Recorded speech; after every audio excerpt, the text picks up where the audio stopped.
Anyway, pag-usapan naman natin ngayon ang naganap naman ng mga 2 Saturdays ago, ngayong August din yan, ng pasinayaan ni Ate V, ng ating Queen Star for all seasons, Miss Vilma Santos Recto, ang pagbubukas ng Archivo 1984 somewhere in Makati City na personal collection ng ating kaibigan si Dr. Marty Magsanok.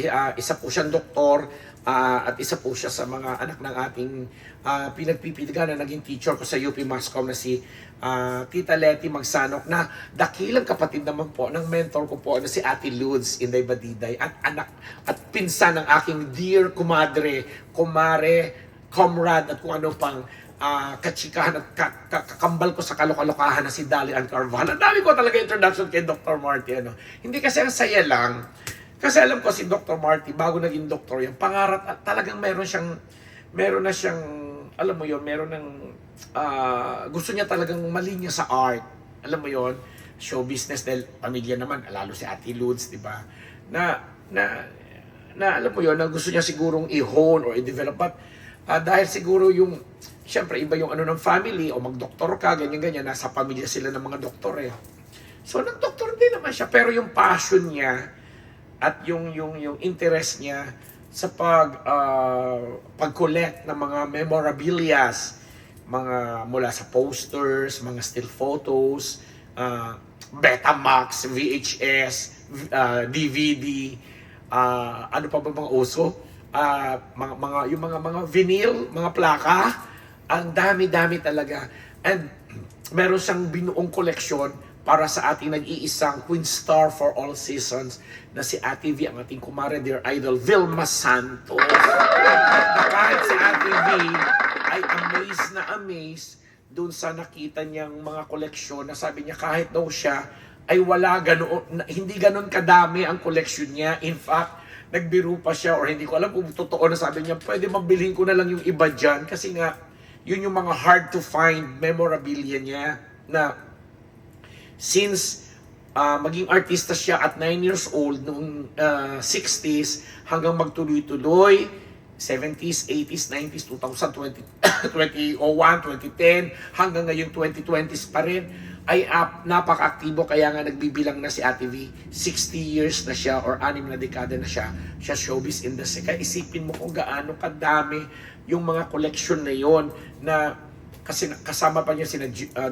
Sir Jerome, at saka may isa pang guy na mga big fan ni Ate V na nagtulong-tulong sila. Tapos yung, di ba, may archiving tayong tinatawag. Archiving meaning yung parang talagang nililista nila, tapos dinodocument nila yung ganong klaseng memorabilia, dahil eventually nagiging part siya ng history, or kumbaga kung saan nilalagak yung mga, o nilalagay o dinidisplay yung mga ganon. Kasi sa gallery pong ito, hindi naman forever na nakadisplay doon, kasi may marami rin naman mga ibang collection na dinidisplay doon sa Archivo 1984. But since for 2 weeks or more, or depende sa request ng mga pumupunta doon, for free, na titingnan nila yung naging collection na yon, ay nakakatuwa kasi talaga, para kang blast from the past, ika nga, na binabalikan mo yung mga nakaraan. Kaya kahit ako as a Vilmanian, na natuto ako manood ng mga pelikula ni Ate V since 1975. 1975! 75 or 74, mga ganon. Kasi, at pinakauna niyang pelikulang naintindihan ko talaga at inintindi ko ay yung Pagputi ng Uwak. That was in 1977. 76 or 76. Kasi 1977 yung Burlesque Queen eh. So mga ganong era, hanggang mag 80s na, naging very active na tayo dyan sa 80s hanggang early 90s. Yan talaga namang lahat ng mga award-winning films at kung paano nag-evolve at nag-transform bilang isang di-kalibre at di-kalidad na actress ang Vilma Santos, naging versatile at napakahusay. Wala na nga ako maibibigay na iba pang maisip na description, kasi lahat bumagay sa isang Vilma Santos. Pero pag nakita mo yung collection, sabi, ito si Ate V sa ganito, ito sa ganyan. Ang saya-saya, ang ganda-ganda.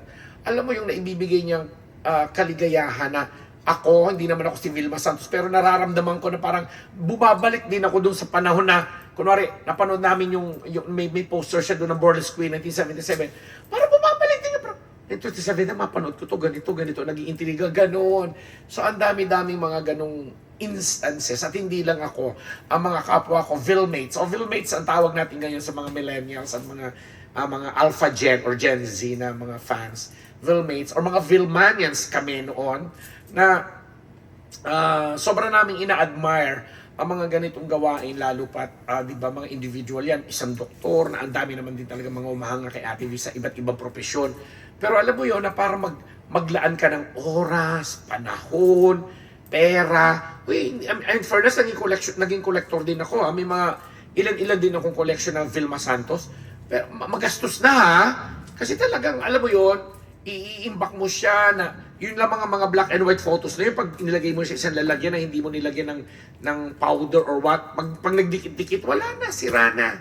Mabuti nga ngayon, because of the gadget that we have now, mas maganda na yung ginagawang proseso ng pag-restore or pag-imbak, kagaya nung mga time na nagpa-part-time ako dun sa kay Yumaong Fernando po Jr. na naipasyal niya ako dun sa kanyang sa FPG studio siya yan sa may Quezon City na meron siyang imbakan talaga na fully air-conditioned and everything, pero kulang pa nga yung ganung, hindi pa ganun yung proseso talaga, kompletong proseso para ma-preserve yung mga films, mga rolls ng ganito, chuchu, etc.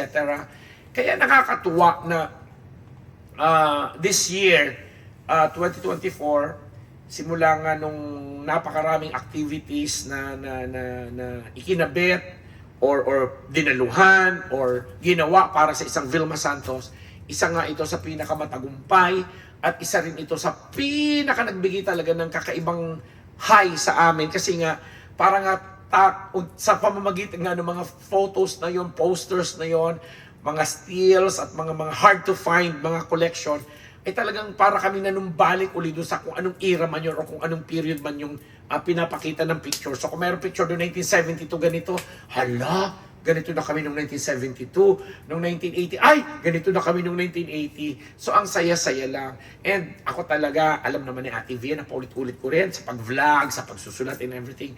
Hindi na niya kailangan nagpapasalamat lagi kasi si Ate V talaga, nakakagawian na niya yan, na may gawin ka lang sa kanya isang maliit na bagay, hindi ka na niya makakalimutan at sobrang OA na pagpapasalamat. OA na pagpapasalamat, hindi. Yung talagang ipapamaramdam niya sa'yo na talagang sobrang niyang na-appreciate ang ginagawa mo para sa kanya. Kaya Ate V, congratulations uli. Kita mo naman, talagang literal na para, sabi nga nung yung katabi natin doon na may event din that time sa Archivo 1984, ano ba to na parang may EDSA naman dito, EDSA power daw, people power, kasi sobrang dinagsa ng napakaraming tao, maliit lang yung venue pero ang init-init na talagang ako na yung pumapaypay kay Ate V. And yun na nga, medyo maulan pa that night, natuyuan kami ng pawis, naambunan na ako, nabasa ng ulan. Kaya pagdating sa bahay, hindi lang ako bahing ng bahing, hindi ako sinisipon.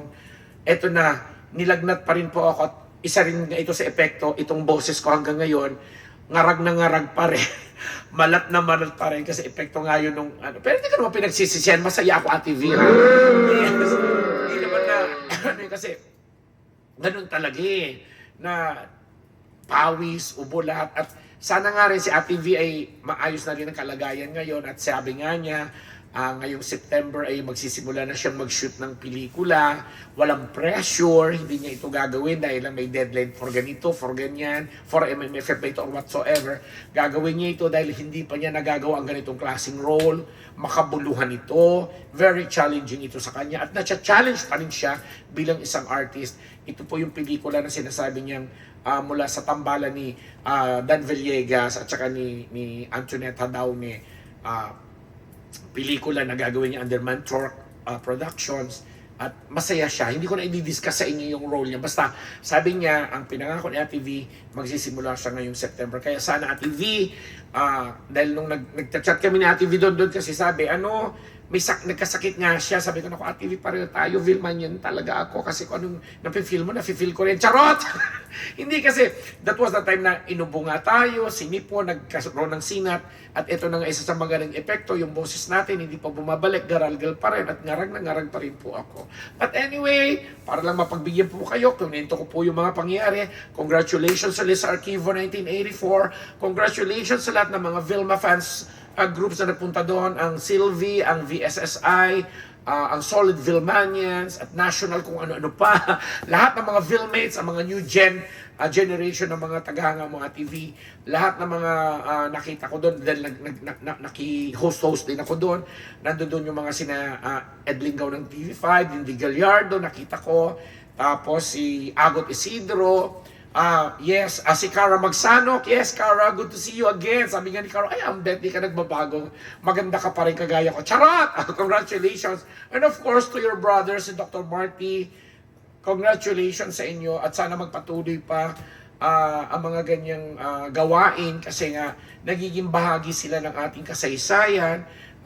Nagiging, ano yon, magandang reference, ano sila, o source of nagiging reference source ng mga ganitong mga asignatura, lalo pat may kinalaman sa kung ano mang industriyang pinapakita natin doon. Gaya this time, yung lahat ng mga memorabilia at mga souvenir na naitabi ni Dr. Marty para sa isang Queen Star for all seasons, Miss Vilma Santos Recto. Congratulations po, magandang araw po sa ating lahat. Love you, Ate V. We love you.